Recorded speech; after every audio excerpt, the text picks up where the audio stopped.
नमस्कार दोस्तों, स्वागत है हमारे इस चैनल जीके मेनिया हिंदी में। दोस्तों, आज के इस वीडियो में हम 50 महत्वपूर्ण जीके जीएस के प्रश्न को देखेंगे, जिसमें हर एक सेक्टर से प्रश्न लिए गए हैं, जहां से एग्जाम में क्वेश्चन पूछे जाते हैं। तो चलिए दोस्तों शुरू करते हैं। और साथ ही के साथ जो भी प्रश्न आएंगे उनसे रिलेटेड जो भी क्वेश्चन बन पड़ता है, चाहे एग्जाम में आ सकती है, सभी प्रश्नों का व्याख्या हम साथ में ही करेंगे।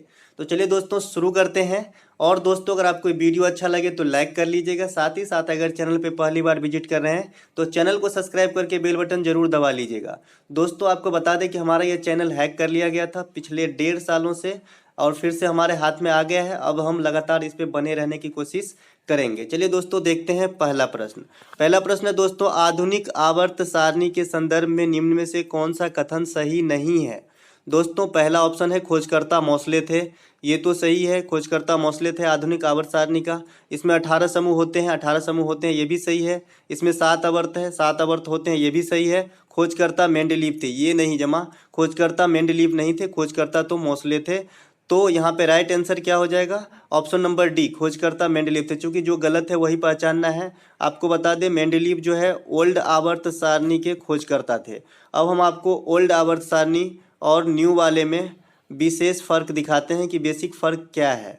तो ओल्ड वाला जो था परमाणु द्रव्यमान पर आधारित हुआ करता था, और नया वाला जो है परमाणु क्रमांक पे आधारित है। ओल्ड वाले में 9 वर्ग हुआ करते थे, नया वाले में 18 वर्ग है। और ओल्ड वाले में 7 आवर्त और आधुनिक वाले में भी 7 आवर्त है। ओल्ड वाले के खोजकर्ता मेंडलीव थे और आधुनिक वाले के खोजकर्ता मौसले हैं। आशा करते हैं कि इस क्लियर हुआ होगा।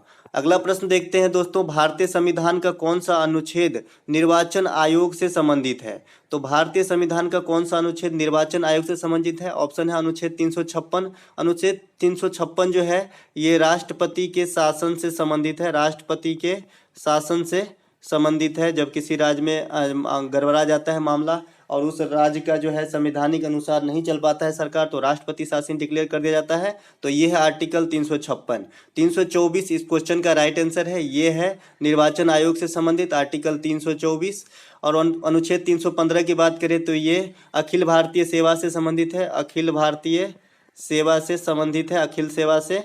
तो आर्टिकल 315 और 360 जो है वित्तीय आपात से संबंधित है। वित्तीय आपात से, जो भारत में अब तक एक बार भी नहीं लगाया गया है। तो चारों आर्टिकल क्लियर हो गया। ऑप्शन नंबर बी इस क्वेश्चन के लिए राइट आंसर हो जाएगा। बता दें दोस्तों, वर्तमान में जो मुख्य चुनाव आयुक्त है ये बदल गया है। मुख्य चुनाव आयुक्त हो गया है राजीव कुमार। राजीव कुमार जो है मुख्य चुनाव आयुक्त हो गया। ये किसके जगह लिए हैं? सुशील चंद्रा का जगह लिए हैं। आपको बता दें, चुनाव आयोग में टोटल 3 सदस्य होते हैं, 1+2। तो एक होते हैं मुख्य चुनाव आयुक्त जो राजीव कुमार है, और 2 होते हैं अतिरिक्त चुनाव आयुक्त।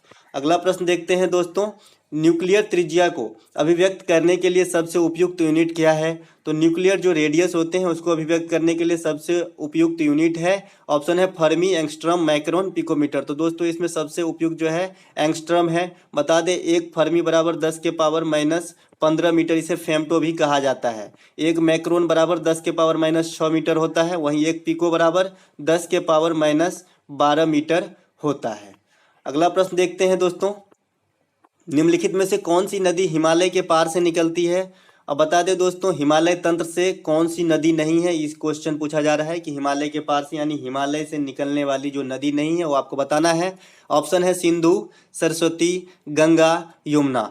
दोस्तों, सिंधु नदी ये जो है मानसरोवर से निकलती है, तिब्बत के मानसरोवर से निकलती है। यहीं से सिंधु के साथ साथ सतलज भी निकलती है और ब्रह्मपुत्र भी निकलती है, ब्रह्मपुत्रा भी निकलती है। तो ये तीनों जो है मानसरोवर से निकलने वाली और ये हिमालय से परे की नदी है। तो ऑप्शन नंबर 1 आपका राइट आंसर हो जाएगा इस क्वेश्चन के लिए। बात करें गंगा, तो गंगोत्री हिमानी से निकलती है जो देव प्रयाग में, कहाँ पर? देव प्रयाग में। कौन से 2 नदियों के संगम गंगा कहलाते हैं? तो अलकनंदा, अलकनंदा प्लस भागीरथी, अलकनंदा प्लस भागीरथी, ये दोनों नदी मिलके देव प्रयाग में क्या हो जाता है? गंगा। और यमुना कहाँ से निकलते हैं? यमुनोत्री हिमानी से, जो गंगा की सबसे बड़ी सहायक नदी है यमुना। ठीक है, अगला प्रश्न देखते हैं दोस्तों, कौन से गोलमेज सम्मेलन में महात्मा गांधी जी ने भाग लिया था। अब गोलमेज सम्मेलन टोटल 3 होता है, कितना? 3। पहला कब होता है? 30 में, दूसरा 31 में और तीसरा 32 में। तीनों गोलमेज सम्मेलन कहाँ पे कराए गए थे? लंदन में। कहाँ पे? लंदन में। उस समय इंग्लैंड के प्रधानमंत्री कौन थे? मैकडोनाल्ड। कौन? मैकडोनाल्ड। रैमजे मैकडोनाल्ड इंग्लैंड के प्रधानमंत्री थे उस समय। इन्हीं की अध्यक्षता में तीनों गोलमेज सम्मेलन होती है, 30 में, 31 में और 32 में। तो यहाँ पे क्वेश्चन है कि महात्मा गांधी जी ने कौन से गोलमेज सम्मेलन में भाग लिए थे? तो महात्मा गांधी जी ओनली गोलमेज सम्मेलन जो सेकेंड हुआ था 1931 में, इसमें भाग लिए थे। बात करें तीनों गोलमेज सम्मेलन में भाग लेने वाले भारतीय, तो भीमराव अंबेडकर जी तीनों गोलमेज सम्मेलन में भाग लेने वाले भारतीय हुए थे। अगला प्रश्न देख लेते हैं दोस्तों। हुमायूं को किस लड़ाई में पराजय के बाद भारत से भागना पड़ा था? दोस्तों आपको बता दें कि हुमायूं जो है मुगल वंश का सेकेंड शासक हुआ। पहला मुगल वंश के संस्थापक कौन है? बाबर। पानीपत की प्रथम लड़ाई में इब्राहिम लोदी को हराने के बाद 1526 ईस्वी में मुगल वंश की स्थापना करते हैं। फिर 1530 ईस्वी में बाबर की मृत्यु हो जाती है और गद्दी पे जो है हुमायूं को बैठाया जाता है। किसको? हुमायूं को 1530 में। लेकिन जो है कन्नौज या चौसा का युद्ध जो 1539 ईस्वी में होता है, तो इसके शेरशाह सूरी के साथ इसमें हुमायूं की हार हो जाती है और इसे जो है अपदस्थ कर दिया जाता है और शेरशाह सूरी जो है अपना एक जो है साम्राज्य स्थापित करता है। तो यहाँ पे right answer option number D हो जाएगा। अब जो अन्य ऑप्शन है, पानीपत की प्रथम लड़ाई ये कब हुई थी? 1526 ईस्वी में। किसके किसके बीच? इब्राहिम लोदी और बाबर के बीच। इसी से मुगल वंश की स्थापना होती है और दिल्ली सल्तनत की समाप्ति होती है, क्योंकि दिल्ली सल्तनत पे सबसे जो अंतिम वंश हुए लोदी वंश हुए और इनके अंतिम शासक इब्राहिम लोदी बाबर से हार गए, है ना। दूसरा है हल्दी घाटी का युद्ध, ये कब हुआ? 1576 ईस्वी में, महाराणा प्रताप और अकबर की सेना के बीच। खानवा का युद्ध कब हुआ? 1527 में, राणा सांगा और बाबर के बीच। इसमें भी बाबर को विजय मिला था। इस क्वेश्चन के लिए right answer option number D हो जाएगा। अगला प्रश्न है दोस्तों, निम्नलिखित में से कौन सा भारतीय कृषि का अभिलक्षण नहीं है? यानी भारतीय कृषि में कौन सी विशेषता नहीं है, प्रॉपर्टीज नहीं है? दोस्तों पहला ऑप्शन है फसलों की विविधता, ये सही है, तो ये आंसर नहीं होगा। बड़े फार्मों की अधिकता, ये गलत है। तो यहाँ पे राइट आंसर आपको गलत ही पूछना है, जो मतलब बताना है कि जो नहीं है, जो नहीं मेल खाता है। तो यहाँ पे भारत में जो है बड़े फार्म की अधिकता नहीं है, यहाँ पे जो है स्मॉल फार्म की अधिकता पाई जाती है। छोट प्रकार की जोत है, छोटा जोत है भारत के पास। अगला ऑप्शन जो था प्रकृति पर अधिक निर्भरता, ये भी सही है, ज़्यादातर हम प्रकृति पे ही निर्भर रहते हैं सिंचाई वगैरह के लिए। उत्पादकता का निम्न स्तर, ये भी सही है, हम लार्ज प्रोड्यूसर नहीं है कोई भी चीज़ का, जो है जनरली लार्ज प्रोड्यूसर नहीं है, ओनली कपास को छोड़ के। मतलब खाद्यान्न में जो है हम 2 नंबर पे हैं, चाइना फर्स्ट पे है, तो हम लार्ज प्रोड्यूसर नहीं है, यानी हमारे पास उत्पादकता का निम्न स्तर है। तो चलिए दोस्तों अगला प्रश्न देखते हैं। अगला प्रश्न है, निम्नलिखित में से किस उपकरण की सहायता से सतहों की वक्रता की माप की जाती है? सतहों की वक्रता की माप की जाती है। तो दोस्तों ऑप्शन है स्पीडोमीटर, एस्फेरोमीटर, स्फिग्नोमेनोमीटर और सिस्मोग्राफ। दोस्तों ऑप्शन नंबर बी इस क्वेश्चन के लिए राइट आंसर है। एस्फेरोमीटर से हम किसी जो है कर्व का माप करते हैं, सतहों के जो वक्रता होती है, कर्व होता है, उसकी माप करते हैं। स्पीडोमीटर से हम क्या मापते हैं? स्पीड मापते हैं, स्पीड मापते हैं, गाड़ी वगैरह में लगा होता है। स्फिग्नोमेनोमीटर से हम ब्लड प्रेशर मापते हैं, क्या? ब्लड प्रेशर को मापते हैं, और ब्लड प्रेशर कितना होना चाहिए? सामान्यतः 120/80 होना चाहिए। तो आपको ये भी ध्यान रखना, अलग से ये क्वेश्चन पूछ दिया जाता है। सिस्मोग्राफ से हम क्या मापते हैं? भूकंप, भूकंपीय तीव्रता को जो है सिस्मोग्राफ से हम मापते हैं, और इसके लिए इस स्केल कौन सा है? रिक्टर स्केल, भूकंप के लिए। तो आपको इस क्वेश्चन का राइट आंसर क्या हो जाएगा? Option number B. अगला प्रश्न देखते हैं दोस्तों, निम्नलिखित में से जनसंख्या के आंकड़ों के अनुसार निम्नलिखित में से कौन सा कथन सही नहीं है? तो 2011 में जो जनगणना हुई थी उसके आंकड़ों के अनुसार कौन सा कथन सही नहीं है आपको पहचानना है। दोस्तों क्वेश्चन का लेवल अच्छा है, आप अगर ठीक से सुने तो काफी काम आएगा। साक्षरता में पुरुषों की संख्या महिलाओं से अधिक है, ये बात सही है। साक्षरता में पुरुषों की संख्या जो है महिलाओं से अधिक है। बात करें भारत में मेल की साक्षरता रेट कितना है? तो 80.9% है, और फीमेल की साक्षरता रेट कितनी है? तो 64.6% है। तो यहाँ पे फीमेल से ज़्यादा है मेल का। तो पहला कथन तो सही हो गया, हमें गलत कथन पहचानना है, तो पहला ऑप्शन आंसर हमारा नहीं हुआ। दूसरा है समग्र साक्षरता दर बढ़ रही है। दोस्तों 2011 की जनगणना के अनुसार भारत में साक्षरता दर कितने हैं? 74%, 74.04 है, कहीं कहीं 74 भी लिखता है, तो 74% मान के चलिए, तो 74% है। जबकि 2001 में ये आंकड़ा कितना था? तो 2001 में ये आंकड़ा था 67.8%, और समग्र शिक्षा रेट भी बढ़ी है, तो ये भी ऑप्शन नहीं हुआ। ऑप्शन नंबर 3 है कि केरल की जनसंख्या दर, साक्षरता दर माफ कीजिएगा, सबसे अधिक है। तो भारत में केरल एकमात्र ऐसा राज्य है जहां पे लिंगानुपात और साक्षरता सबसे अधिक है, यानी 100% कह सकते हैं, तो ये भी नहीं हुआ। ऑप्शन नंबर डी है सबसे साक्षरता दर माने कम वाला राज्य उड़ीसा है, ये गलत है। सबसे कम साक्षरता दर वाला राज्य जो है बिहार है और इनकी साक्षरता दर जो है 63.8 है, 63.8 है। तो आपका ऑप्शन नंबर डी यहाँ पे राइट आंसर हो जाएगा। अगला प्रश्न देखते हैं, अकशेरुकी में नहीं होता है, जो अकशेरुकी प्रकार के प्राणी होते हैं उनमें क्या नहीं होता है? ऑप्शन है पृष्ठरज्जु, देह गुहा, रक्त गुहा, क्लोम।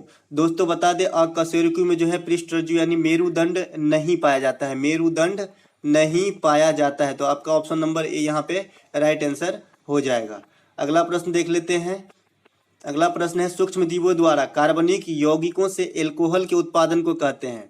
तो सूक्ष्म जीवों द्वारा एल्कोहल के जो उत्पादन होती है उसको उत्पादन को इस प्रोसेस को क्या कहते हैं? ऑप्शन है दहन, श्वसन, फर्मेंटेशन, इनमें से कोई नहीं। तो इस प्रोसेस को जो है फर्मेंटेशन कहते हैं, जिसे हिंदी में किण्वन कहा जाता है। इसमें सूक्ष्म जीव भाग लेते हैं और उसे सड़ा के जो है अल्कोहल में रूपांतरित कर देते हैं। बता दें दोस्तों कि जीवाणु का पिता किसे कहा जाता है? ये भी क्वेश्चन आता है। जीवाणु का पिता जो है ल्यूवेनहॉक को कहा जाता है, ल्यूवेनहॉक को कहा जाता है। वहीं विषाणु का पिता जो है इवानवस्की को कहा जाता है, इवानवस्की को कहा जाता है वायरस का पिता। तो आपको ये दोनों भी ध्यान में रखना है। अगला प्रश्न देखते हैं दोस्तों, निम्नलिखित में से किसका मिलान सही नहीं है? दोस्तों मिलान है विश्वनाथ आनंद का शतरंज से, तो ये तो सही है। प्रदीप नरवाल कुश्ती, सौरभ वर्मा बैडमिंटन, अभिषेक वर्मा तीरंदाजी। दोस्तों ये मिलान जो सही नहीं है ऑप्शन नंबर बी है। प्रदीप नरवाल जो है ये कुश्ती न खेल के कबड्डी खेलते हैं और ये पटना पायरेट्स के लिए खेलते हैं। प्रो कबड्डी लीग जो होता है, बता दें दोस्तों प्रो कबड्डी लीग 2022 के विजेता जो है दिल्ली रहा है और ये 8वां सीजन था प्रो कबड्डी लीग का। पहला प्रो कबड्डी लीग कब खेला गया था? 2014 ईस्वी में। और सबसे अधिक बार विजेता कौन रहे प्रो कबड्डी लीग के? तो पटना पायरेट्स 3 टाइम।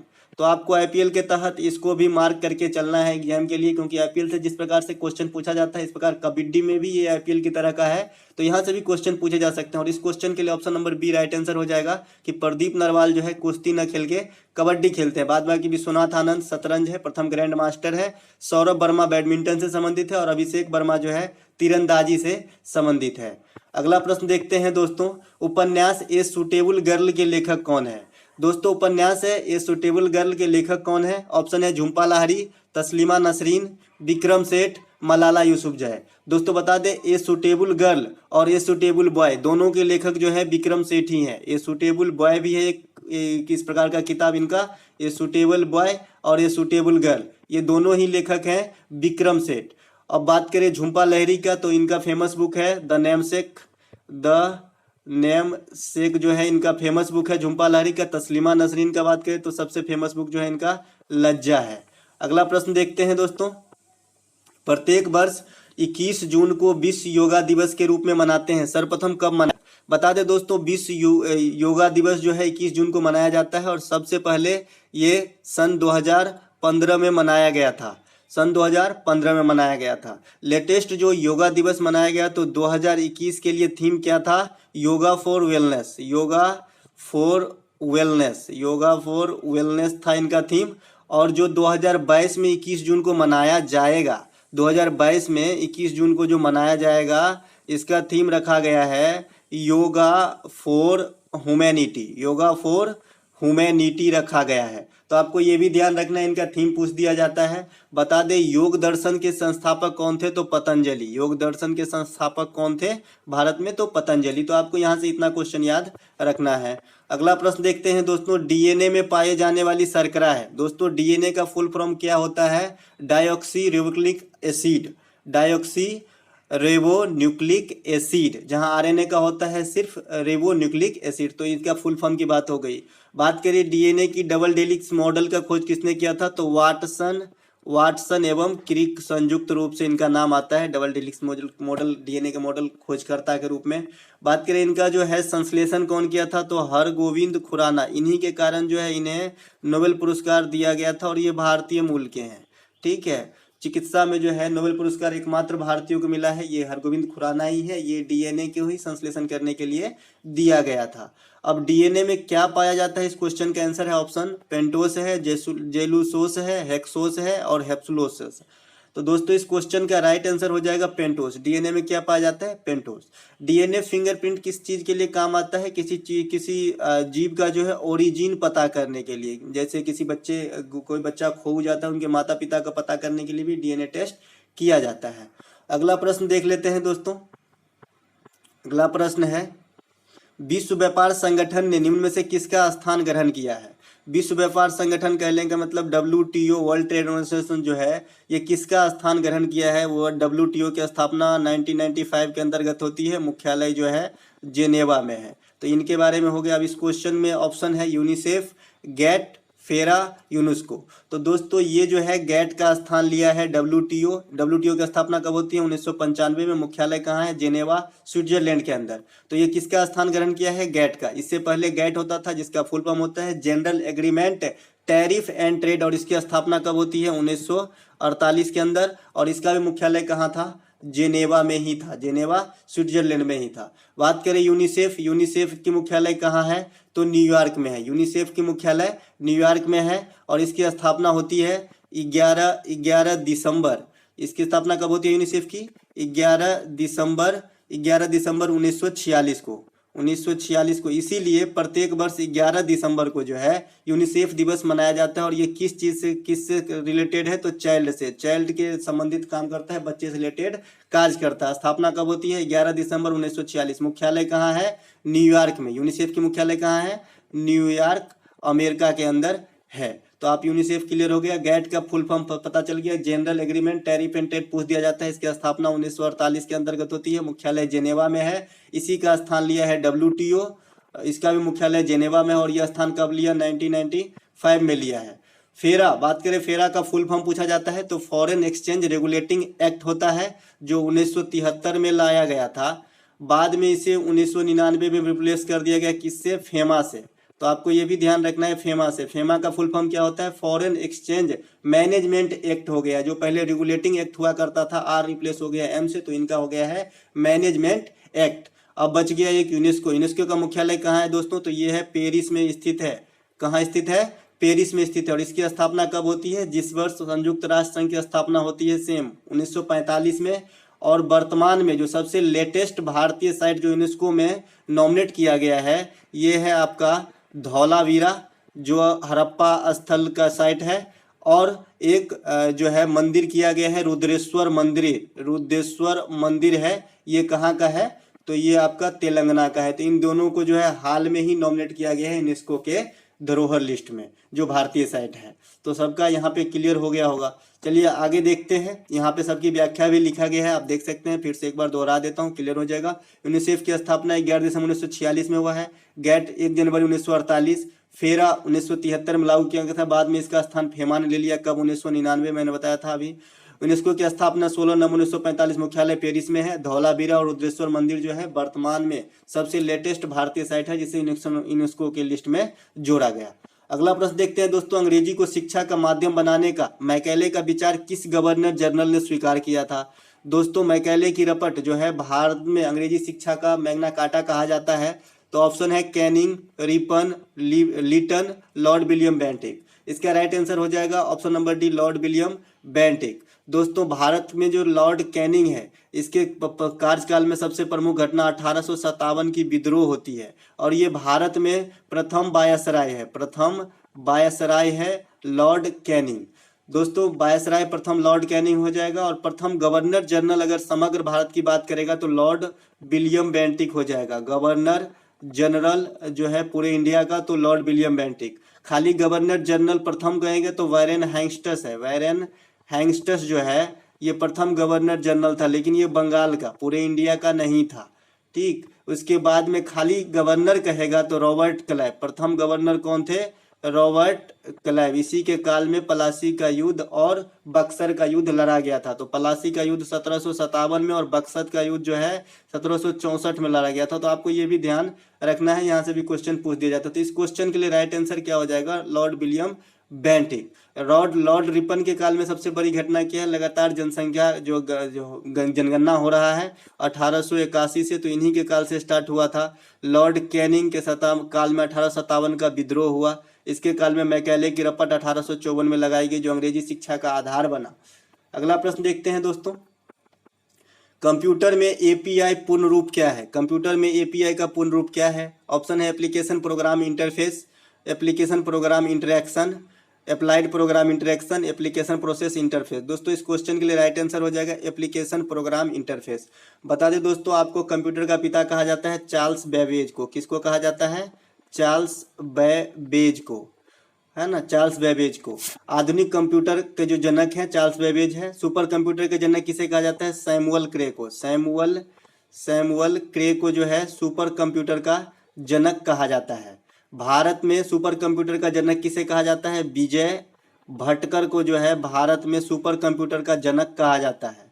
भारत का प्रथम सुपर कंप्यूटर कौन सा था? तो परम 8000 जो है भारत का प्रथम सुपर कंप्यूटर था। भारत में सुपर कंप्यूटर से संबंधित देखरेख किस संस्था के अधीन है? तो सी डैक करके एक संस्था है, सी डैक। ये कहाँ स्थित है? पुणे के अंदर। तो यही संस्था जो है सुपर कंप्यूटर का जो है कार्यभार देखता है। तो कंप्यूटर से रिलेटेड इतने प्रश्न हो गए। बात करें कंप्यूटर की, अभी 5th जनरेशन चल रही है। तो प्रथम जनरेशन में किस चीज़ का उपयोग किया गया था, ये आपके एग्जाम में आ जाता है। तो निर्वात का उपयोग किया गया था, वैक्यूम ट्यूब का। सेकेंड वाले में क्या किया गया था? तो ट्रांजिस्टर का आविष्कार किया गया था, ट्रांजिस्टर का आविष्कार किया गया था सेकेंड वाले में। थर्ड वाले में आईसी चिप का आविष्कार किया गया था।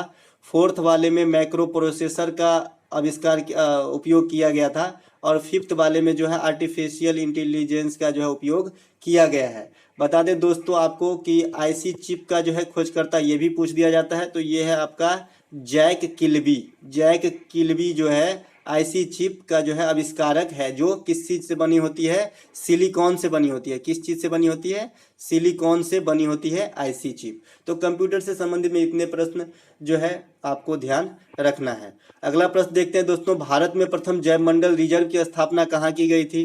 तो भारत का जो प्रथम जैव मंडल रिजर्व घोषित एरिया है ये है नीलगिरी। ये कब किया गया था? 1986 ईस्वी में। 1986 ईस्वी में इसे बायो रिजर्व घोषित कर दिया गया था, जैव मंडल रिजर्व घोषित कर दिया गया था। अब देखते हैं दोस्तों ये कहाँ स्थित है। नंदा देवी कहाँ स्थित है? तो ये उत्तराखंड के अंदर स्थित है। हजारीबाग कहाँ स्थित है? तो ये झारखंड के अंदर स्थित है। और कान्हा कहाँ स्थित है? तो ये एमपी के अंदर स्थित है। तो यहाँ से आपको ये ध्यान रखना है कि कहाँ से कहाँ पे कौन सी स्थित है, क्योंकि यहाँ से भी क्वेश्चन पूछा जाता है कि यह अभयारण्य कहाँ है, ये जगह कहाँ है। अगला प्रश्न देखते हैं दोस्तों, नाभिकीय रिएक्टर में निम्नलिखित में से किसका विमंदक के रूप में प्रयोग किया जाता है? बता दें दोस्तों, नाभिकीय रिएक्टर जो सबसे पहले किसने बनाया था? फर्मी ने। फर्मी, ये शिकागो विद्यालय में प्रोफेसर थे फर्मी। तो सबसे पहले नाभिकीय रिएक्टर इन्होंने ही बनाया। ये किस सिद्धांत पे कार्य करता है? तो नाभिकीय विखंडन के सिद्धांत पे कार्य करता है। नाभिकीय विखंडन के सिद्धांत पे कार्य करता है। सेम इसी सिद्धांत पे कार्य करता है आपका परमाणु बम भी जो है नाभिकीय विखंडन के सिद्धांत पे ही कार्य करता है। तो नाभिकीय रिएक्टर हो या परमाणु बम हो, दोनों विखंडन के सिद्धांत पे कार्य करता है। बात करें संलयन के सिद्धांत पे कौन कार्य करता है? तो हाइड्रोजन बम जो है ये संलयन के सिद्धांत पे कार्य करता है। और सूर्य से जो हमें प्रकाश की प्राप्ति होती है वो भी संलयन अभिक्रिया के कारण ही हमें जो है रोशनी ऊर्जा प्राप्त होती है सूर्य से। तो आपको ये भी ध्यान रखें, हाइड्रोजन बम और सूर्य से जो हमें ऊर्जा की प्राप्ति होती है ये संलयन पे आधारित है। नाभिकीय रिएक्टर और परमाणु बम जो है ये विखंडन पे आधारित है। तो आपको यहाँ तो किस चीज पर आधारित है ये हमने बताया, लेकिन इस क्वेश्चन में पूछ रहा है कि विमंदक के रूप में किसका उपयोग किया जाता है। ऑप्शन है यूरेनियम, कैडमियम, ग्रेफाइट और बोरॉन। दोस्तों विमंदक के रूप में जो है ग्रेफाइट का उपयोग किया जाता है, या भारी जल जिसका सूत्र होता है D2O इसका उपयोग किया जाता है, या साधारण जल का भी उपयोग किया जा सकता है विमंदक के रूप में। बात करें कैडमियम और बोरॉन, तो इनका उपयोग जो है नियंत्रक क्षार के रूप में उपयोग किया जाता है। नियंत्रक क्षार के रूप में इसका उपयोग किया जाता है। यूरेनियम और थोरियम और भी कुछ है, प्लूटोनियम, इन सब का जो है ईंधन के रूप में प्रयोग किया जा सकता है। तो नाभिकीय रिएक्टर से इतने प्रश्न जो है आपके एग्जाम के लिए इंपॉर्टेंट रहेगा। अगला प्रश्न देखते हैं दोस्तों, निम्नलिखित में से किस महासागर का आकार अंग्रेजी के अक्षर एस के समान है? तो ऑप्शन है प्रशांत महासागर, अटलांटिक महासागर, हिंद महासागर और आर्कटिक महासागर। दोस्तों ऑप्शन नंबर यहाँ पे बी नंबर जो है राइट आंसर हो जाएगा, अटलांटिक महासागर, जिसे हम अंध महासागर भी कहते हैं। अंध महासागर भी कहते हैं अटलांटिक महासागर का, जिसका आकार जो है एस के करीब लगभग लगभग मेल खाता है और ऑप्शन नंबर बी इस क्वेश्चन के लिए राइट आंसर हो जाएगा। बात करें प्रशांत महासागर का तो इसका आकार कुछ ट्रायंगल टाइप का है, कुछ जो है ट्रायंगल टाइप का है, इस प्रकार का है इसका आकार प्रशांत महासागर का। बता दें दोस्तों प्रशांत महासागर विश्व में 5 महासागर हैं। टोटल महासागर कितने हैं? 5। इन पांचों में सबसे बड़ी है तथा सबसे गहरी महासागर है प्रशांत महासागर है। प्रशांत महासागर के अंदर ही मरियाना ट्रेंच स्थित है जो इस पृथ्वी पे सबसे गहराई वाला इस जो है स्थल है, जगह है मरियाना खाई, जो कहाँ स्थित है? प्रशांत महासागर के अंदर ही स्थित है। बात करें सेकेंड लार्जेस्ट महासागर कौन सा है तो अटलांटिक महासागर, जिसे अंध महासागर कहा जाता है और जिसका आकार जो है अंग्रेजी के अक्षर एस के समान है। हिंद महासागर आकार के हिसाब से, क्षेत्रफल के हिसाब से ये तीसरी सबसे बड़ी महासागर है। चौथा है अंटार्कटिक महासागर और लास्ट 5वां है आर्कटिक महासागर।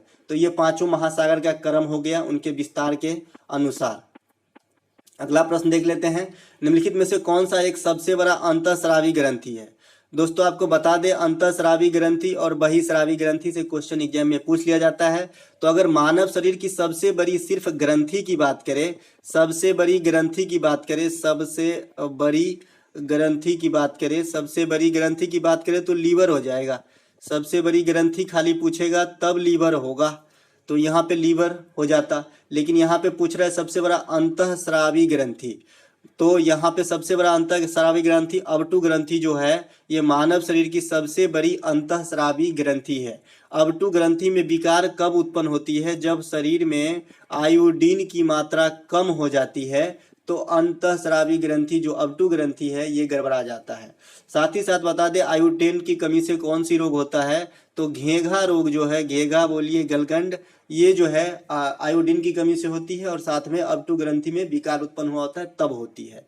दूसरी है यकृत, तो ये मानव शरीर की सबसे बड़ी ग्रंथि हो गई। अग्नाशय सबसे बड़ी मिश्रित ग्रंथि है जो अंतःस्रावी और बहिःस्रावी दोनों का काम करता है, उसे मिश्रित ग्रंथि कहा जाता है। जो पंक्रियाज अग्नाशय जो है ये मानव शरीर की सबसे बड़ी मिश्रित ग्रंथि है और इसी अग्नाशय के बीटा भाग से जो है इंसुलिन नामक एक हार्मोन निकलता है जो मधुमेह रोग के लिए, मधुमेह इसके कमी से जो है मधुमेह रोग हो जाता है। यानी शरीर में शर्करा का बैलेंस करने के लिए इंसुलिन आवश्यक होता है जो कहाँ से निकलता है? अग्नाशय के बीटा भाग से। इस इंसुलिन की खोज किसने किया था तो बेंटिंग एवं बेस्टा के द्वारा किया गया था। बेंटिंग प्लस बेस्टा के द्वारा किया गया था इंसुलिन की खोज। इंसुलिन क्या काम करता है? शरीर में ब्लड को जो है शुगर को जो है बैलेंस करके रखा है। इसके कमी से कौन सा रोग होता है? शुगर का रोग होता है, मधुमेह रोग हो जाता है। तो सबसे बड़ी ग्रंथि यहाँ से यकृत हो गया, सबसे बड़ी मिश्रित ग्रंथि अग्नाशय हो गया, सबसे बड़ी अंतःस्रावी ग्रंथि अवटु हो गया जो आयोडीन की कमी से ये गड़बड़ाएगा और इसकी आयोडीन की कमी से कौन सा रोग होता है? घेघा या गलगंड। सबसे छोटी ग्रंथि, जहाँ सबसे बड़ी लीवर है वहीं सबसे स्मॉल ग्रंथि जो है मानव शरीर में ये पीयूष ग्रंथि है, जिसे मास्टर ग्रंथि भी कहा जाता है। मास्टर ग्रंथि या पिट्यूटरी ग्रंथि भी कहा जाता है पीयूष ग्रंथि को, जो मस्तिष्क में पाया जाता है और ये सबसे छोटा ग्रंथि होता है मानव शरीर का। अगला प्रश्न देखते हैं दोस्तों, निम्नलिखित में से कौन सा एक बिहार एवं उत्तर प्रदेश के संयुक्त परियोजना है? तो ऑप्शन है भाखड़ा नांगल, दामोदर घाटी परियोजना, कोसी परियोजना, गंडक परियोजना। दोस्तों इस ऑप्शन के लिए क्वेश्चन के लिए राइट आंसर हो जाएगा ऑप्शन नंबर डी। गंडक परियोजना जो है यूपी और बिहार का एक संयुक्त परियोजना है। बाद बाकी भाखड़ा नांगल परियोजना ये किस नदी पे है? तो ये है सतलज नदी पे। कहाँ पे स्थित है? पंजाब में। कहाँ पे? पंजाब में। दामोदर घाटी परियोजना दामोदर नदी पर ही है। कहाँ पे है? वेस्ट बंगाल में। और ये भारत का प्रथम परियोजना था। नदी घाटी परियोजना प्रथम था। कब होता है इसका स्थापना? 1948 ईस्वी में। कोसी परियोजना कोसी नदी पे है जो भारत और नेपाल की संयुक्त परियोजना है। यानी भारत बोले तो बिहार प्लस नेपाल की संयुक्त परियोजना है कोसी परियोजना, जो कोसी नदी पे है। गंडक परियोजना गंडक नदी पे है जो बिहार प्लस यूपी की संयुक्त परियोजना है। भाखड़ा नांगल पंजाब की है, दामोदर घाटी जो है वेस्ट बंगाल की है। वेस्ट बंगाल में दामोदर घाटी परियोजना की स्थापना कब होती है? 1948 में। अगला प्रश्न देखते हैं, निम्नलिखित में से कौन सी घटना भगवान बुद्ध से संबंधित नहीं थे? दोस्तों भगवान बुद्ध से संबंधित नहीं थे, पहचानना है। महाभिनिष्क्रमण जो गृह त्याग की घटना थी बुद्ध का, उसे महान विष्क्रमण कहा गया, तो ये तो संबंधित थे। धर्मचक्र प्रवर्तन जो ज्ञान की प्राप्ति हुई जो ज्ञान की प्राप्ति हुई उस घटना को जो है धर्म चक्र प्रवर्तन कहा गया। महापरिनिर्वाण, जो मृत्यु हुई बुद्ध का, उसे महापरिनिर्वाण कहा गया। तो इनमें से कोई नहीं आपका राइट आंसर हो जाएगा, क्योंकि ये तीनों ही बुद्ध के जीवन से संबंधित है। अब बता दें दोस्तों कि बुद्ध जो है ये किस भाषा में जो है दिए थे ज्ञान, तो ये दिए थे पाली भाषा में। कौन से भाषा में? पाली भाषा में। बुद्ध की जन्म कहाँ होती है? लुम्बिनी के अंदर। लुम्बिनी कहाँ है? नेपाल के अंदर। नेपाल के अंदर। बुद्ध की मृत्यु कहाँ हुई? कुशीनगर। कुशीनगर कहाँ पे है ये? यूपी में। तो आपको बुद्ध धर्म से इतने प्रश्न का जो है ध्यान रखना है। बुद्ध के बचपन का नाम क्या था या ओरिजिनल नाम क्या था? तो सिद्धार्थ। क्या? सिद्धार्थ। अगला प्रश्न देख लेते हैं दोस्तों। निम्नलिखित में से कौन सी समिति पंचायती राज व्यवस्था से संबंधित नहीं है? दोस्तों ऑप्शन है बलवंत राय मेहता समिति, बलवंत राय मेहता समिति, बीके राव समिति, एमएल सिंघवी समिति, नरसिम्हा समिति। दोस्तों इस क्वेश्चन के लिए राइट आंसर हो जाएगा ऑप्शन नंबर डी। नरसिम्हा समिति जो है 1991 में बैंकिंग सुधार के लिए आता है। किसके लिए? बैंकिंग व्यवस्था में सुधार के लिए आता है। देश में आर्थिक संकट आ गई थी, उसके बाद ये समिति एक रिपोर्ट लॉन्च करती है जो बैंकिंग से सुधार से संबंधित होती है। कब आती है? 1991 में नरसिम्हा समिति। तो ये पंचायती राज व्यवस्था से संबंधित नहीं है, इस क्वेश्चन के लिए राइट आंसर हो जाएगा। बात करें अन्य समिति, जो ऑप्शन में बलवंत राय मेहता समिति 1957 के अंदर अपना रिपोर्ट सौंपता है और इसी के अनुसार भारत में 1959 में पंचायती राज व्यवस्था की शुरुआत कहाँ से होती है? राजस्थान के नागौर से। राजस्थान की नागौर से पंचायती राज व्यवस्था की शुरुआत होती है 1959 में। 57 में रिपोर्ट सौंपती है, 59 में शुरुआत होती है। कहाँ से? राजस्थान के नागौर से। ठीक है। दूसरा जो है ऑप्शन ये है बीके राव समिति, ये 1988 में रिपोर्ट सौंपती है। एमएल सिंघवी समिति 1986 में अपनी रिपोर्ट देती है और ये सभी पंचायती राज व्यवस्था से ही संबंधित है, ये तीनों समितियां। इसके अलावा अशोक राय मेहता समिति भी पंचायती राज व्यवस्था से संबंधित है। और बता दें संविधान के आर्टिकल 40 में पंचायती राज व्यवस्था की बात कही गई है। इसके अलावा अशोक राय मेहता हो गया। और प्रत्येक वर्ष पंचायती राज दिवस कब मनाया जाता है? 24 अप्रैल को जो है पंचायती राज व्यवस्था दिवस मनाया जाता है। तो चलिए दोस्तों आगे बढ़ते हैं। अगला प्रश्न है दोस्तों, निम्नलिखित में से कौन सा विटामिन रक्त का थक्का बनने के लिए आवश्यक है? तो दोस्तों रक्त का थक्का बनने के लिए आवश्यक विटामिन जो है, तो विटामिन ए है ऑप्शन में, ए है, विटामिन बी12 है, विटामिन डी है, विटामिन के है। इस क्वेश्चन के लिए right answer option number D हो जाएगा, विटामिन के। विटामिन के जो है थक्का बनने के लिए आवश्यक होता है। इसके अलावा ब्लड प्लेटलेट्स जो है, ब्लड प्लेटलेट्स है, ये भी रक्त के थक्का जमाने में आवश्यक है। इसके अलावा थोम्बरीन, थोम्बरीन जो है ये भी रक्त का थक्का, ब्लड को क्लोट करने के लिए आवश्यक है। अब बता दें जो इसके विपरीत कार्य करता है मानव शरीर में, जो एक तो थक्का जमाने के लिए है और एक क्लोट होने से बचाने के लिए भी होता है एक द्रव्य मानव शरीर में, उसे बोलते हैं हेपेरिन। और हेपेरिन का निर्माण कहाँ से होता है? लीवर के द्वारा होता है हेपेरिन का निर्माण, जो ब्लड को अपने आप क्लोट होने से बचाता है। तो क्लोट होने के लिए क्या क्या आवश्यक हो गया? विटामिन के हो गया, थोम्बरीन हो गया, रक्त प्लेटलेट्स हो गया, और इसके उल्टा जो विपरीत काम करेगा इसके, वो कौन सा है? हेपेरिन। और हेपेरिन का निर्माण पूछा जाता है कहाँ से होता है? तो लीवर के द्वारा होता है, जो मानव शरीर की सबसे बड़ी ग्रंथि है लीवर। अब बात करें इन सभी विटामिन ए का, विटामिन ए का रासायनिक नाम क्या होता है दोस्त? तो ये होता है रेटिनॉल। रेटिनॉल को जो है विटामिन ए कहा जाता है। विटामिन बी12 का रासायनिक नाम क्या है? तो इसको वो कहा जाता है साइकोकोबालमिन, साइकोकोबालमिन कहा जाता है। और इसमें जो है कौन सी धातु पाई जाती है? कोबाल्ट, CO पाया जाता है। विटामिन डी का रासायनिक नाम क्या है? कैल्सीफेरॉल। क्या? कैल्सीफेरॉल कहा जाता है विटामिन डी को, और ये सूर्य के प्रकाश में जो है ज्यादातर पाया जाता है। अगला प्रश्न देखते हैं और बता दें दोस्तों विटामिन डी की कमी से कौन से रोग होती है? तो विटामिन डी की कमी से जो है रिकेट्स हो जाती है। रिकेट्स जो है, रिकेट्स एक प्रकार का हड्डी टेढ़ा होने का एक रोग है, तो विटामिन डी के कमी से होती है। विटामिन ए के कमी से अधिकांश रोग जो होगा दोस्तों ये आंख का रोग होगा विटामिन ए के कमी से। और विटामिन बी12 की कमी से एनीमिया हो सकता है, एनीमिया हो सकता है। अगला प्रश्न देखते हैं दोस्तों, चंपारण सत्याग्रह 1917 में कृषकों की प्रमुख शिकायत किसके खिलाफ थी? तो दोस्तों ऑप्शन है गैर कानूनी कर, जमींदारों की दमन नीति, तीनकठिया व्यवस्था, भू स्वामियों की मांग। इसके लिए राइट आंसर हो जाएगा ऑप्शन नंबर सी, तीनकठिया व्यवस्था वहां पे लागू करवाया गया था। इसी के जो है विरोध में किसान ने वहां पे सत्याग्रह कर दिया, जिसे चंपारण सत्याग्रह कहा गया, और इसकी अगुवाई जो है महात्मा गांधी जी ने किए थे।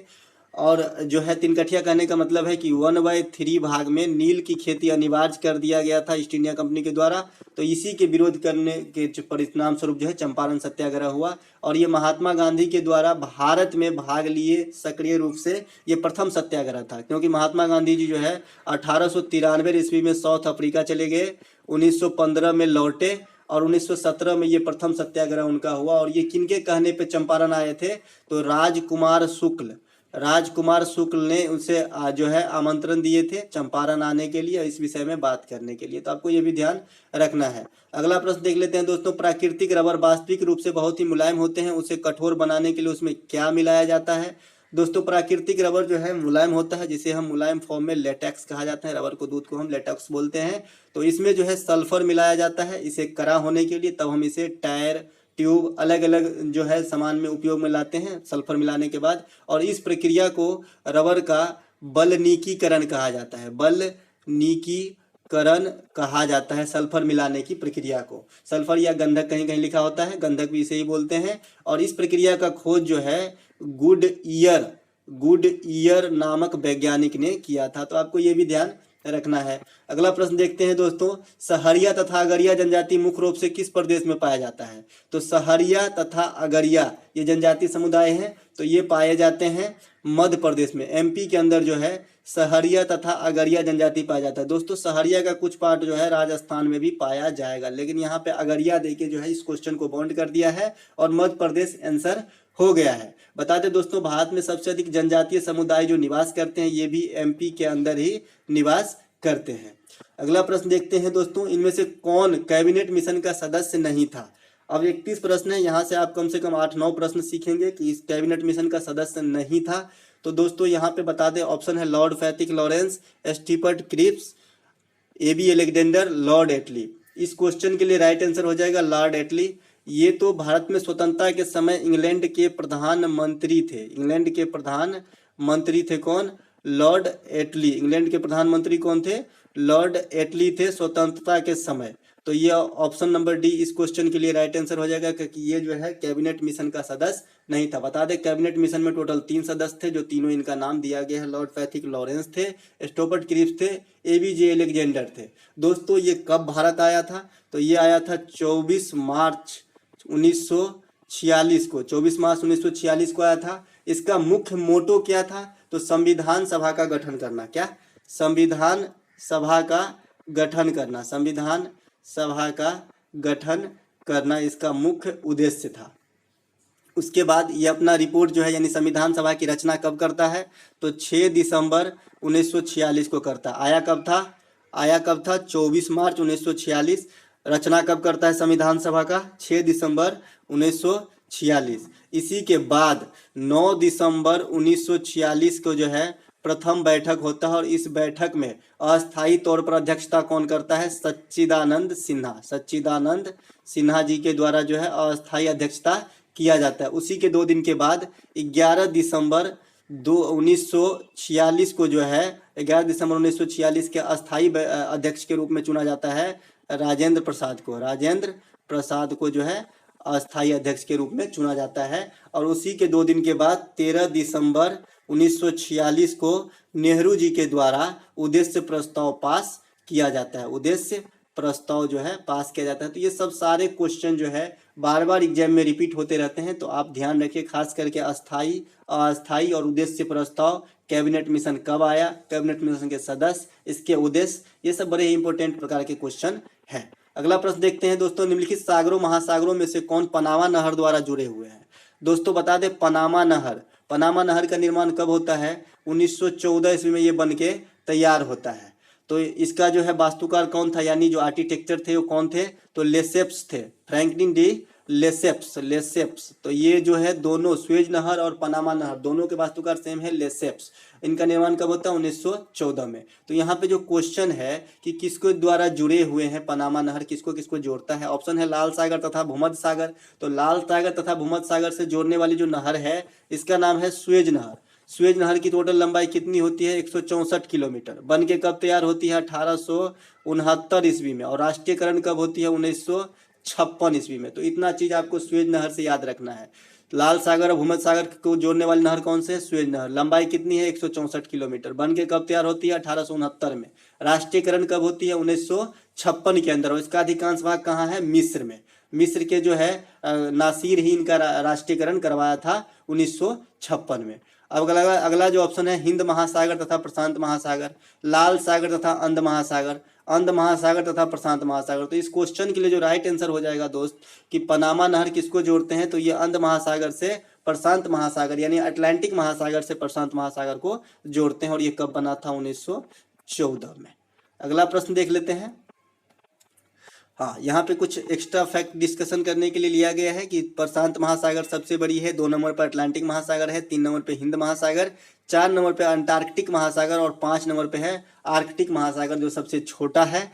सबसे बड़ी खाली सागर पूछेगा तो दक्षिणी चीन सागर हो जाएगा। अगला प्रश्न देखते हैं दोस्तों, एफिल टावर के डिजाइनर कौन थे?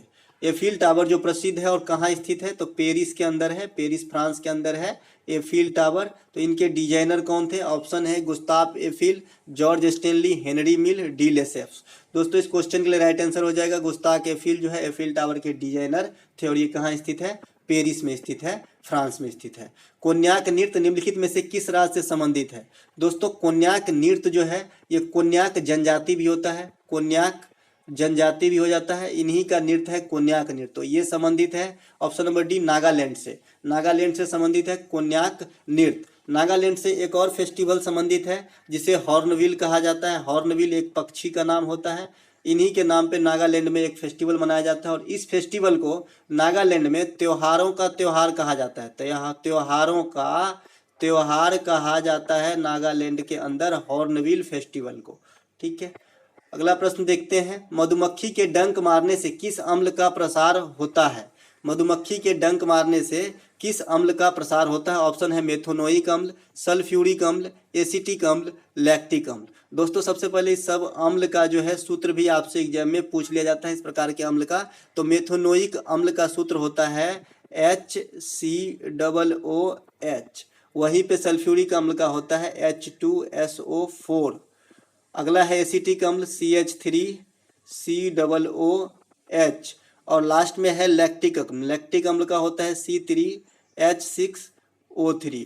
तो ये तो हो गया अम्लों का सूत्र जो भी ऑप्शन में दिया गया है। इस क्वेश्चन के लिए राइट आंसर हो जाएगा ऑप्शन नंबर ए। मेथोनोइक अम्ल जो है मधुमक्खी के डंक हो या चींटी का डंक हो उसमें जो है फॉर्मिक एसिड या मेथिनोइक एसिड, इसे ही फॉर्मिक एसिड भी कहा जाता है। तो आपको ये भी ध्यान रखना है, फॉर्मिक अम्ल भी इसे ही कहा जाता है मेथोनोइक अम्ल को, जो कीटों के जो है डंक में रहता है यानी चींटी, मधुमक्खी इत्यादि के डंक में पाया जाता है। बात करें सल्फ्यूरिक अम्ल जिसका सूत्र अभी आपने देखा H2SO4 होता है, इसे अम्लों का राजा कहा जाता है, अम्लों का राजा कहा जाता है, अम्लों का राजा कहा जाता है, रसायन का राजा कहा जाता है, रसायन का राजा कहा जाता है, रसायन का राजा कहा जाता है इस अम्ल को।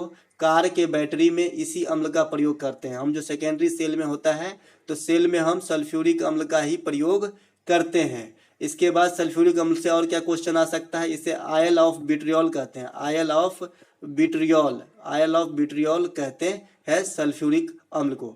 एसिटिक अम्ल और लैक्टिक अम्ल, लैक्ट शब्द जहाँ से रहा, जहाँ भी लैक्टो शब्द रहा वो दूध से संबंधित होता है, तो ये अम्ल दूध में पाया जाता होगा। अगला प्रश्न है दोस्तों, अंतरिक्ष के क्षेत्र में भारतीय एंटी सैटेलाइट मिसाइल क्षमता वाली विश्व की कौन सी महाशक्ति बनी? तो दोस्तों एंटी सैटेलाइट मिसाइल जो है इस भारत से पहले मात्र 3 ही कंट्री के पास था, ये था USA, रसिया और चाइना। इसके बाद भारत के पास भी ये अवेलेबल हो गया एंटी सैटेलाइट मिसाइल प्रणाली, तो ये भारत जो है चतुर्थ कंट्री बन गया है। इस मिसाइल की क्या विशेषता है कि ये दुश्मन की मिसाइल जब लाइव रहता है, उड़ता रहता है, उसी समय दाग के उसे नष्ट कर देते हैं। अगला प्रश्न देखते हैं, निम्न में से रासायनिक परिवर्तन के उदाहरण कौन से हैं? दोस्तों रासायनिक परिवर्तन और भौतिक परिवर्तन 2 प्रकार के परिवर्तन होते हैं। तो भौतिक परिवर्तन में जिसके आकार और जो है प्रकृति नहीं बदलते हैं उसे भौतिक परिवर्तन कहते हैं, और जिसके प्रकृति बदल जाते हैं उसे हम रासायनिक परिवर्तन कहते हैं। तो बर्फ का पिघलना, इसमें कोई प्रकृति नहीं बदला, सिर्फ आकार बदला है। सोडियम क्लोराइड का क्रिस्टलीकरण जम गया है, प्रकृति नहीं बदला है, आकार बदला है। पेट्रोल का दहन, ये बदल गया है पूर्णतः। तो ये क्वेश्चन के लिए राइट आंसर हो जाएगा, पेट्रोल का दहन एक रासायनिक परिवर्तन का उदाहरण है। बाद बाकी बर्फ का पिघलना और NaCl यानी सोडियम क्लोराइड का क्रिस्टलीकरण, ये जो है भौतिक परिवर्तन का उदाहरण हो जाएगा। अगला प्रश्न देख लेते हैं। अगला प्रश्न है, कजाकिस्तान देश की राजधानी कहाँ है? दोस्तों, कजाकिस्तान देश की राजधानी कहाँ है? ऑप्शन है अबू धाबी, कैनबरा, हरारे, नूर सुल्तान। दोस्तों, इस क्वेश्चन के लिए राइट आंसर हो जाएगा नूर सुल्तान। नूर सुल्तान को एस्टाना भी कहते हैं, एस्टाना, अस्ताना भी कहीं कहीं लिखा रहता है, अस्ताना भी कहते हैं नूर सुल्तान को, और ये कजाकिस्तान देश की राजधानी है। बता दें दोस्तों, कजाकिस्तान देश जो है वर्ल्ड में यूरेनियम का लार्जेस्ट प्रोड्यूसर है। यूरेनियम जो है सबसे अधिक उत्पादित करते हैं। 2 नंबर पे जो है ऑस्ट्रेलिया उत्पादित करते हैं यूरेनियम। तो सबसे अधिक यूरेनियम कहाँ है? कजाकिस्तान। कजाकिस्तान की राजधानी क्या है? नूर सुल्तान। नूर सुल्तान का दूसरा नाम क्या है? अस्ताना। अब जो अन्य ऑप्शन है इसके देखते हैं। अबू धाबी कहाँ का राजधानी है? UAE का, संयुक्त अरब अमीरात की राजधानी अबू धाबी। कैनबरा ऑस्ट्रेलिया का राजधानी है, और हरारे जिम्बाब्वे की राजधानी है। जिम्बाब्वे की राजधानी कहाँ है? हरारे। जिम्बाब्वे को पहले क्या कहा जाता था? साउथ रोडेशिया, साउथ रोडेशिया कहा जाता था जिम्बाब्वे को। तो आपको ये भी ध्यान रखना है। अगला प्रश्न देखते हैं 39 नंबर, निम्नलिखित राष्ट्रीय उद्यानों में से कौन सा एक गुजरात में स्थित है?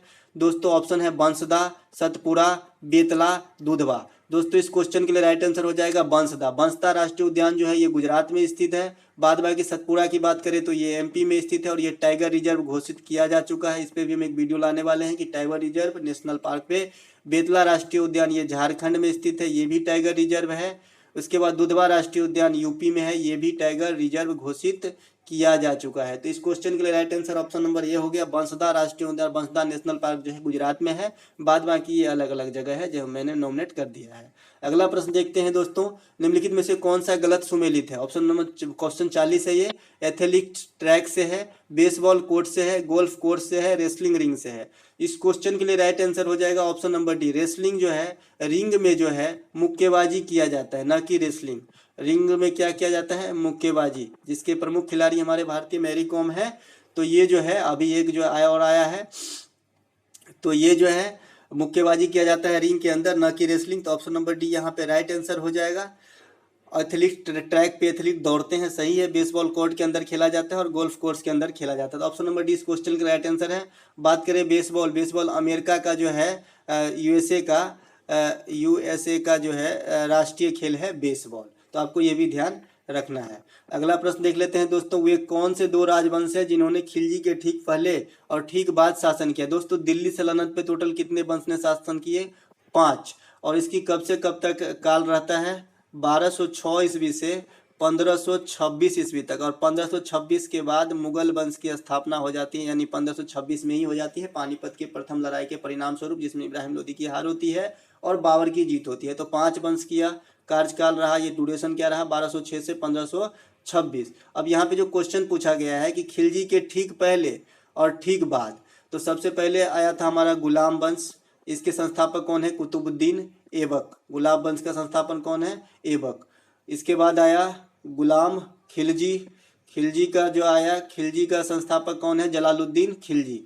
इसके बाद आया तुगलक। तुगलक वंश का संस्थापक गयासुद्दीन तुगलक। क्या? गयासुद्दीन तुगलक।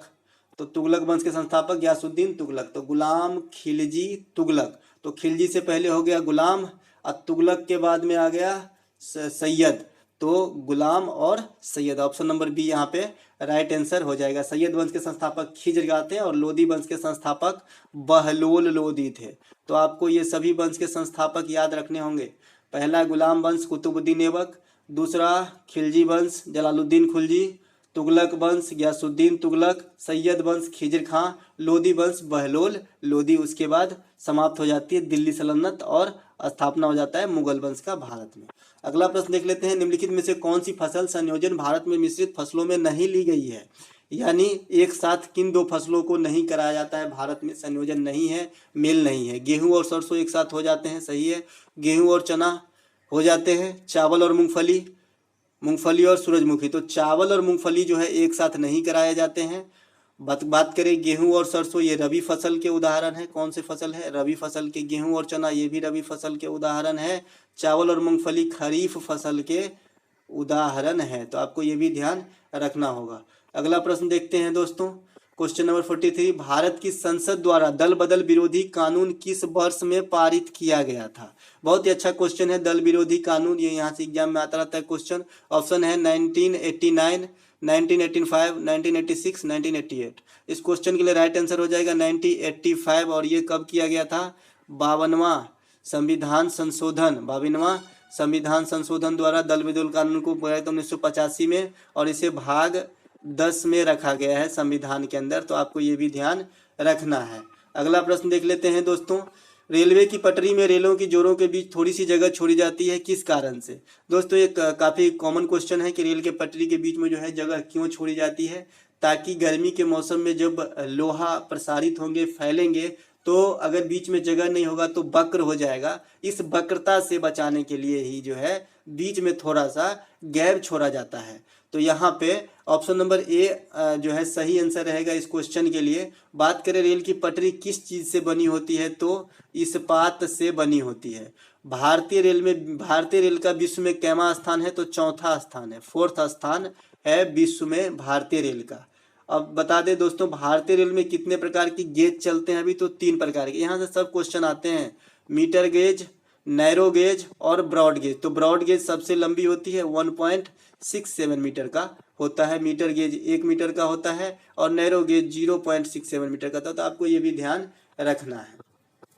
अगला प्रश्न देख लेते हैं, निम्नलिखित में से कौन सा देश संयुक्त राष्ट्र संघ के अस्थायी सदस्य है? दोस्तों संयुक्त राष्ट्र संघ की स्थापना कब होती है? 24 अक्टूबर 1945 के अंदर। मुख्यालय कहाँ है? न्यूयॉर्क में। संयुक्त राष्ट्र संघ के सभी ब्रांच की मुख्यालय न्यूयॉर्क में है, एक्सेप्ट अंतर्राष्ट्रीय न्यायालय। अंतर्राष्ट्रीय न्यायालय का मुख्यालय क्या है? अंतर्राष्ट्रीय न्यायालय की मुख्यालय कहाँ है? द हेग के अंदर। और द हेग कहाँ है? नीदरलैंड। द हेग नीदरलैंड के अंदर है अंतर्राष्ट्रीय न्यायालय का मुख्यालय। बाद बाकी सभी जो है संस्था है, सभी का मुख्यालय न्यूयॉर्क में ही है। स्थापना कब होती है? 24 अक्टूबर 1945 को, द्वितीय विश्व युद्ध की समाप्ति के बाद। तो बोलता है कि इनके अस्थायी सदस्य कौन नहीं है? तो इनके जो 5 अस्थायी सदस्य हैं टोटल, इसमें है इंग्लैंड है, फ्रांस है, रसिया है, चाइना है और अमेरिका है। ये 5 हैं। तो इनमें से कौन नहीं है? तो जापान नहीं है। तो ऑप्शन नंबर सी इस क्वेश्चन के लिए राइट आंसर हो जाएगा। यहाँ से एक और प्रश्न आता है कि संयुक्त राष्ट्र संघ की आधिकारिक भाषा कौन से है? तो संयुक्त राष्ट्र संघ के जो है आधिकारिक भाषा जो है इंग्लिश है, अंग्रेजी है, फ्रेंच है, स्पेनिश है, अरबी है, रसियन है और चाइनीज है। तो इतने भाषा आधिकारिक है। 6 भाषा आधिकारिक हो गया। कौन कौन सा हो गया? अंग्रेजी हो गया, ये बहुत ही अच्छा क्वेश्चन है। अंग्रेजी हो गया, रसियन हो गया, अरबी हो गया, स्पेनिश हो गया, है ना, फ्रेंच हो गया, और अंग्रेजी, अरबी, स्पेनिश, फ्रेंच। और कार्यकारी भाषा ये तो हो गया आधिकारिक भाषा। और कार्यकारी भाषा कौन सा है? मात्र 2 है, अंग्रेजी और फ्रेंच। अंग्रेजी और फ्रेंच जो है ये कार्यकारी है, बाद बाकी आधिकारिक। आधिकारिक कहने का मतलब है कि इसे अपनाया गया है, इसमें कार्य संचालित नहीं होता है। जबकि कार्य संचालित अभी 2 ही भाषा में होता है, इंग्लिश प्लस फ्रेंच भाषा में होता है। तो आपको ध्यान रखना है, आधिकारिक भाषा टोटल 6 है और कार्यकारी भाषा 2 है। अगला प्रश्न देखते हैं दोस्तों, ऋग्वेद में अघन्या शब्द का इस्तेमाल किस चीज के लिए हुआ है? अघन्या। तो दोस्तों ऋग्वेद जो सबसे प्राचीन वेद है, चारों वेद में 4 वेद किस प्रकार है? ऋग्वेद है, अथर्ववेद है, सामवेद है, यजुर्वेद है। ये चारों वेद है। इसमें सबसे प्राचीन वेद कौन सा है? ऋग्वेद है। ऋग्वेद में कितने सूक्त हैं? 1028। ऋग्वेद में ऋचाओं के संकलन को क्या कहा जाता है? खील कहा जाता है। ये भी एग्जाम में आया हुआ क्वेश्चन है। ऋग्वेद का जो पाठ करता है उसे क्या कहा जाता है? तो उसे होत्र कहा जाता है, या होता कहीं कहीं लिखता है तो आप होत्र कहेंगे, होत्र कहा जाता है। तो दोस्तों अघन्या शब्द का इस्तेमाल जो ऋग्वेद में हुआ है, ये हुआ है दूध देने वाली गाय के लिए। ऋग्वेद में जो है गाय को बहुत पवित्र माना गया है। तो दूध देने वाली गाय को उस समय अघन्या शब्द का इस्तेमाल ऋग्वेद में किया गया है। अगला प्रश्न देखते हैं दोस्तों, खेलों के में सराहनीय प्रदर्शन के लिए राजीव गांधी खेल रत्न पुरस्कार किस संस्था के द्वारा प्रदान किया जाता है? तो दोस्तों ये किया जाता है, इसमें तो ऑप्शन नहीं दिया गया है, थोड़ा मिस हो गया है। ये खेल एवं युवा मंत्रालय के द्वारा जो है किया जाता है राजीव गांधी खेल रत्न पुरस्कार की वितरण। बता दें दोस्तों, राजीव गांधी खेल रत्न पुरस्कार का नाम बदल गया है, अब हो गया है इनका नाम मेजर ध्यानचंद पुरस्कार, जो हॉकी के जादूगर भी कहा जाता है। इन्हीं के नाम पे इन अवार्ड का नाम रखा गया है, मेजर ध्यानचंद अवार्ड। प्रतिवर्ष भारत में 29 अगस्त को जो है राष्ट्रीय खेल दिवस मनाया जाता है, राष्ट्रीय खेल दिवस मनाया जाता है। वहीं विश्व खेल दिवस की बात करेंगे दोस्तों तो 6 अप्रैल को मनाया जाता है, आपको ये भी ध्यान रखना है। राष्ट्रीय खेल दिवस बोलेंगे तो 29 अगस्त को मनाएंगे, और विश्व खेल दिवस बोलेंगे तो 6 अप्रैल को मिलाएंगे। राष्ट्रीय खेल दिवस किसके जन्मदिन पे मनाए जाते हैं? मेजर ध्यानचंद के जन्मदिन पे, जो किस खेल से संबंधित थे? बैडमिंटन खेल से संबंधित थे। उन्हें और क्या कहा जाता है? हॉकी का जादूगर कहा जाता है। और बता दें कि राजीव गांधी खेल रत्न पुरस्कार जिसकी शुरुआत 92 में किया जाता है, 91 में घोषित, 92 में वितरित, तो इसका नाम बदल के अब मेजर ध्यानचंद पुरस्कार कर दिया गया है। और ये कौन देता है? प्रतिवर्ष राष्ट्रीय युवा मंत्रालय, खेल एवं युवा मंत्रालय के द्वारा प्रदान किया जाता है। इसमें राशि कितनी स्वीकृत है? 25 लाख रुपये। पहले ये 7 लाख हुआ करता था। शुरुआत कब हुआ था? 92 में। 2021 के लिए यह पुरस्कार कितने खिलाड़ियों को दिया गया? तो 12 खिलाड़ियों को दिया गया, जिसमें प्रमुख कौन रहेंगे? तो एक मिताली राज, क्योंकि ये क्रिकेट से संन्यास ले चुके हैं और एकमात्र क्रिकेटर इन्हें को दिया गया था। और एक सुनील छेत्री को भी दिया गया था, जो फुटबॉलर है, जो बाहर से थे। बाद बाकी जो ओलंपिक में पदक विजेता है उन्हें दिया गया था 10 आदमी को, और 2 ये बाहरी आदमी को दिया गया था। तो आपको ये भी ध्यान रखना है। अगला प्रश्न देख लेते हैं, अंटार्कटिका की सबसे बड़ी झील कौन सी है? दोस्तों अंटार्कटिका की सबसे बड़ी झील है, ऑप्शन है बलसाक, त्यामार, बोस्तोक, टिटिकाका। दोस्तों इस क्वेश्चन के लिए राइट आंसर हो जाएगा बोस्तोक। बोस्तोक जो है अंटार्कटिका की सबसे बड़ी झील है। अब झील से संबंधित कुछ प्रश्न देख लेते हैं। सबसे बड़ी झील अगर पूछा जाता है तो कैस्पियन सागर हो जाएगा। सागर भले ही नाम है, लेकिन ये झील आकार में है। और ये कैसा पानी का है? तो खारे पानी का झील है। ये है खारे पानी का झील है कैस्पियन सागर, और विश्व में ये सबसे बड़ी झील है। विश्व में ताजे पानी की सबसे बड़ी झील है तो सुपीरियर झील है, जो यूएसए और कनाडा में स्थित है। यूएसए और कनाडा में स्थित है। सबसे अधिक ऊंचाई पर स्थित नौकायान झील कौन सा है? तो ये है टिटिकाका झील, जो सबसे ऊंचाई पर स्थित नौकायान झील है। और ये कहाँ है? बोलबिया में है। ये कहाँ है? बोलबिया में। बोलबिया की राजधानी पूछा जाता है लापाज, जो सबसे अधिक ऊंचाई पर स्थित राजधानी क्षेत्र है। सबसे बड़ा ताजे पानी का झील सुपीरियर झील है, जो है कहाँ? यूएसए प्लस कनाडा में। यूएसए प्लस कनाडा में। सबसे बड़ी झील है कैस्पियन सागर। ये कौन से पानी का झील है? खारे पानी का। ठीक है, तो आपको ये भी ध्यान रखना है। अगला प्रश्न है, शास्त्रीय भाषा का दर्जा प्राप्त करने वाली पहली भारतीय भाषा कौन सी थी? दोस्तों बता दें शास्त्रीय भाषा कौन कौन से हमारे पास? तो मलयालम भी है, तेलुगु भी है, कन्नड़ भी है, इसके अलावा संस्कृत है, इसके अलावा ओडिसी है। तो इतने हमारे पास शास्त्रीय भाषा है। तो यहाँ पे जो क्वेश्चन पूछा गया है कि सबसे पहले किसे दर्जा दिया गया क्लासिकल लैंग्वेज का, तो ये ऑप्शन नंबर बी यहाँ पे राइट आंसर हो जाएगा। तमिलनाडु को जो है नॉमिनेट किया गया था सबसे पहले शास्त्रीय भाषा में। तो शास्त्रीय भाषा आज हमारे पास कितने हैं? 4 और 2 6 हो गया। 6 हमारे पास शास्त्रीय भाषा है। सबसे पहला तमिल है फर्स्ट, तो ये क्वेश्चन के लिए आपका राइट आंसर हो जाएगा तमिल। अब इसमें कंफ्यूजन रहती है कि किस स्टेट का ये भाषा है। तो मलयालम कहाँ की है, तमिल कहाँ की है, तेलुगु कहाँ की है, कन्नड़ कहाँ की है? तो मलयालम जो है केरल का जो है राजकीय भाषा है, तमिल तमिलनाडु का राजकीय भाषा है, तेलुगु आंध्र प्रदेश और तेलंगाना इन दोनों का सम्मिलित रूप से राजकीय भाषा है, और कन्नड़ जो है कर्नाटक में बोली जाने वाली भाषा है। तो आपको ये भी ध्यान रखना है। अगला प्रश्न देख लेते हैं। यहाँ पे कुछ नृत्य के बारे में भी बात है कि कौन कौन सा। यहाँ तो हो गया कि क्लासिकल भाषा। अब क्लासिकल नृत्य से भी क्वेश्चन एग्जाम में आता है, जिसे मैं अलग से चिन्हित किया हूँ। तो क्लासिकल नृत्य अपने पास 8 है। आज के डेट में हमारे पास 6 क्लासिकल भाषा है और 8 क्लासिकल नृत्य है। तो क्लासिकल नृत्य कौन कौन सा है? भरतनाट्यम है, कथक जो उत्तर भारत से है, इनके बिरजू महाराज से, जिनके हाल में ही मृत्यु हो गई है। कथकली केरल का है, कुचिपुड़ी आंध्र प्रदेश का है, ओडिसी उड़ीसा का है, मणिपुरी मणिपुर का है, सातिया पश्चिम बंगाल का है, मोहिनीअट्टम केरला का है। तो सबसे नवीन अगर शास्त्रीय नृत्य की बात कहें तो आप सत्रिया मारना। और ये जो है शंकर देव है, इनके संस्थापक, मतलब खोजकर्ता कहिए, संस्थापक कहिए, जो भी कहिए, शंकर देव है। और ये कहाँ का है? ये पश्चिम बंगाल का है। सबसे लेटेस्ट क्लासिकल डांस है सात्रिया। और अपने पास क्लासिकल डांस की संख्या कितने हो गए हैं? 8। और क्लासिकल लैंग्वेज की संख्या कितने हैं? 6। जो सबसे पहला कौन सा था? तमिल ने देखा। अगला प्रश्न है दोस्तों, और इस वीडियो का यह लास्ट प्रश्न रहेगा दोस्तों। अगर आपको अच्छा लगे तो लाइक शेयर सब्सक्राइब जरूर कीजिएगा, एक लाइक तो जरूर कीजिएगा। निम्नलिखित में से संगीत से जुड़े हुए किस भारतीय को अब तक भारत रत्न नहीं प्राप्त हुए हैं? दोस्तों, भारत रत्न की शुरुआत कब होती है? 1954 के अंदर। ये भारत सरकार के सबसे बड़े सम्मान है। भारत रत्न 2 नंबर पर आता है भारत विभूषण, 3 नंबर पर आता है भारत भूषण, और 4 नंबर पर आता है पद्मश्री। तो इस प्रकार का जो है ये चारों श्रेयता का क्रम है, वरिष्ठता का क्रम है पदक का। तो सबसे बड़ा है सम्मान जो है भारत सरकार का भारत रत्न है। इसकी शुरुआत होती है 1954 में। और प्रथम बार जो है एस राधा कृष्णन को दिया गया, जो हमारे प्रथम उपराष्ट्रपति रहे। और इन्हीं के नाम पे जो है शिक्षा टीचर डे मनाया जाता है भारत में। तो इनको दिया गया था प्रथम बार भारत रत्न 1954 में। अब तो हो गया इनकी शुरुआत कब हुई इसके बारे में। अब यहाँ पे जो क्वेश्चन है कि संगीत से जुड़े हुए व्यक्ति है और उन्हें भारत रत्न नहीं भी दिया गया है।